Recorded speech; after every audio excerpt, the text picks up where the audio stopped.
Welcome to Your Hero Academia by Fangirl48 on AO3. Chapter 11 Classes. The four Heroes course students sat under a tree. It was a beautiful day, and a cold breeze made the warm air much more bearable. Muriel watched Izuku out of his eye as he explained this morning's events. Cirrus asked his protege to keep an eye on the boy. Lemillion frowned when he was told this, not understanding Sir's problem with Izuku. The pair had never met before, at least not to Muriel's knowledge. There was the obvious answer that came from Izuku knowing All Might, but something in the blonde's gut told him that wasn't the whole story. Over the curriculum with them this morning, Izuku sighed, pacing his chopsticks down. It shouldn't take us more than an hour. I'm just not sure what to do with the remaining school time. Oh, I know. Nijiri bounced excitedly. Why not have a get-to-know-you party? Izuku raised an eyebrow. Wouldn't we need food for a party? Not necessarily. Amajiki spoke softly, his eyes never leaving his food. But the other classes might think you're getting special treatment if they hear you have a party, especially 1B. The three friends groaned, memories of Lad King and Eraserhead's one-sided rivalry flaring up. Oh, right. Izuku's eyes widened. The second hero's class, I got so caught up with the assignment test I forgot about them. Hey, here's a question. Is there a difference between the classes? Nijiri opened her mouth to say something, but Akajimi beat her to it. Quirk control. Quirk control? Izuku tilted his head. What's that? Muriel chuckled slightly. Typically, 1A kids have quirks that can easily go out of control. They can put others in danger easier than 1B's counterpart. That's why the 1A teacher always has a quirk that can stop them. Take Akajimi and me for example. The wave user wrapped her around Akajimi's shoulders, his face reddening as Nijiri pulled him closer. We knew how to use our quirks, or at least we had a good knowledge working back then when we were first years. Vlad Sensei just helped us fine-tune things and expand on what we already knew. For me, Mirio chimed in. If my quirk got out of hand, I could hurt myself, so Aizawa-sensei keeping an eye on me and stepping in when he needed was important. Izuku hummed, taking a small bite of his food. After seeing how some of the classmates used his quirks during the test earlier, under the wrong circumstances, he could see which ones could hurt himself or others easily. Izuku couldn't just have to help the students with getting physically stronger, it seems he would also have to work on their quirk control. Oh, speaking of Aizawa-sensei, Mirio spoke, a haunted look coming to his face. You should tell your classmates about school and hero-related events. Why is that? 'Cause Sensei likes to surprise people, Mirio replied. He says it helps prepare for the unexpected. Nijiri giggled. Vlad Sensei said Aizawa Sensei was just lazy, like a cat. Suddenly, the four imagined a sizable black cat wearing Aizawa's capture scarf, cuddled up and napping in the customary yellow sleeping bag. They all laughed at how perfectly it seemed to fit the underground hero. The students of 1A filed into the classroom. A small, stapled stack of papers was innocently sitting on each of their desks. Lazily, everyone started slipping through it. Some get out pens and notebooks to write down some of the information, or any questions they might have. The door opens as Izuku walked in, scanning the room. A couple of people have expected him to come drilling in from the ceiling again. All right, everyone. Izuku stood at the front of the room. Let's get started. First, we talk about how the hero course is set up. Izuku began his lecture by explaining how morning and afternoon classes would be set up. He even added who would be teaching what subject. A few eyes widened at some of the bigger names that would be teaching them. From there, Izuku explained midterm and finals exams, like the support course, the future heroes, who would have two types of exams, one of the school and one dealing specifically with their course. Now, obviously, the support course second test is about what they can create. Izuku pointed to the words showing off the UA courses. Management students, however, do a year-end project. They work on it throughout the year and present it to their teachers. Many choose to talk about how they can boost the heroes' popularity or marketing them to the public. Ida's raised his hand, standing up. As hero students, why is it important that we need to know? Should we not focus on our own exam? Excellent question. Izuku pointed the chalk at the engine user. Does anyone have any ideas? Asui raised her hand. Ribbit, so we don't end up causing the other students problems? That's a good guess, but sadly, no. Izuku shook his head. Anyone else? A bird-shaped shadow burst from Takayami's back. Us. They might pick us for their projects. That's right. Izuku smiled, giving a thumbs up. At the sports festival, the other courses see what the incoming heroes have to offer. As a result, some of the first-year support and management students try to connect with the heroes that could help them in the future. Izuku already had May on his side. The inventor built anything that popped into her brain just as quickly as the next idea. And Izuku had access to many old, untampered ideas from the old shows and movies he saw 200 years ago. The all-or-nothing user shuddered at what May create when he showed her some particular series. Walking over to Takayami's desk, Izuku pulled out a sticker. Excellent, Dark Shadow. The shadow bird beamed and held out its hand. Izuku tried to place the sticker on Dark Shadow, only to fall off and the bird to frown. Apologies, Midoriya-sensei, Tokoyami said, looking at the teacher. I am afraid that Dark Shadow is completely one of the darkness. Your stickers will not work on them. I see. Izuku frowned, the sad look on the Quirk's face tugging on his heartstrings. Suddenly, an idea popped into his head, and he returned to the podium. Taking out a piece of paper and writing Dark Shadow's name on it, Izuku returned to where he was and handed it to the sentient Quirk. Here we are. Izuku showed the pair. Dark Shadow's very own sticker page. Now we can put them on here, so they don't get lost. Dark Shadow chirped happily, causing Tokoyami to fluster as they hid at the desk, curling around the paper like a dragon protecting its hoard. Laughing, Izuku returned to his lecture, going briefly over the sports and culture festival, explaining what each of them meant to the different courses. We go into more detail about them as we'll get closer, Izuku explained, pointing towards the school first festival, the sports festival. However, I will warn you about this. You made it into the hero course. That doesn't mean you stay here. A chill ran up everyone's spine. That's a lie, Mineta said fearfully. Stop trying to scare us. It's not a lie, Izuku replied. If another student from a different course does well enough in the sports festival, they have a choice of joining the hero course. For those who took the open exam, you must have seen some people with powerful quirks that aren't here. If you also took the general exams and were admitted, they have another shot at the hero course. According to President Mike and Midnight, this is how Aizawa joined the hero course. But Izuku wouldn't tell the students that bit of information just yet. Katsuki scoffed. If those losers couldn't make it in the first time around, what makes you think they'll be able to beat us at the sports festival? Some quirks don't work against robots. Green Eyes narrowed at Bakugo. Izuku would have to talk to Aizawa about the boy's attitude.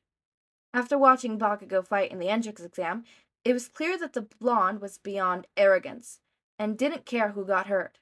It was a good thing Kirishima had a hardening quirk, or he could have gotten seriously injured from some of the explosion debris. Right now, there could be a person with a powerful mental quirk in the school. Izuku leaned against the pillar. It's the quirks you don't always see that can be the most dangerous. Somewhere in the school, A person with purple hair sneezed. Red eyes narrowed, taking Izuku's words as a threat. Katsuki made a mental note to find out everything he could about the nerd's quirk. The explosion user's gut told him that the spy's weird energy during the ball toss was just a tip of what he can do. Now, moving back on track, let's talk more about your hero classes. Izuku walked up to the board, pulling out a marker and writing on the whiteboard.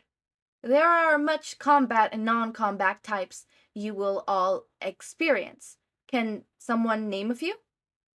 Battle, Kirishima answered, standing and getting into a fighting position. Uraraka raised her hand. Rescue? I guess knowing how to spy could be helpful, Jiro answered, uncertain as she twirled her jack around her finger. More and more, the students tossed out different things they might need to learn. All the while, Izuku wrote them on the board. Eventually, they ran out of things, and Izuku put the marker down, looking at the rather extensive list. I would recommend everyone writes this list down. Izuku turns back to the students. Even if you find that UA doesn't cover something, say, for instance, criminal investigation. Todoroki ducked his head slightly. Midoriya was too obvious with his favoring Endeavor's son. No doubt after class he would report Shota's entire performance today during the quirk assessment, as well as Shota's score on the test to his father. That was a phone call the dual quirk user wasn't looking forward to. It doesn't mean you can't do it yourself. UA has a huge library and all sorts of heroes teaching here. Ask them for pointers. Talk to your upperclassmen. Take advantage whenever you can of being here to further yourselves. Remember, knowledge is never wasted. You just have to wait for the right time to use it. Some of the students decided to take a trip to the library to see what it offered. And since you've all worked so hard today, I'll give you a tip. Izuku stood before the podium. Tomorrow, we will be having our first Hero Foundations class, and it's going to be battle style. So think about how you want to use your quirks in combat. As if on cue, the bell rang, signaling the end of the day. Slowly, everyone started gathering their things, wondering who would be teaching tomorrow and what they would face in combat. The next day, all eyes looked in horror at what was shown on the screen. None more so than All Might himself. Stay away from me! Izuku yelled, the spark shooting off his body. I won't go back! Zero hung motionless from the roof ceiling, one eye watching Izuku. The other kept an eye on Todoroki as he dodged the sparks. The tape user wasn't sure what would happen if one of those things hit the ice user, but he didn't want to find out. Young Midoriya, All Might crackled in the earpiece. You must calm down. Young Hatsumi, quickly send a message to Aizawa. Young Ida, run to the principal's office. On it. Sir? Now! One of the sparks hit the ground in front of Todoroki, catching some of his ice. Gray and blue eyes narrowed as he prepared himself, ready to unleash another large amount of ice at the out-of-control boy and end this test. Wait, young Todoroki, don't... All Might's warning came a second too late.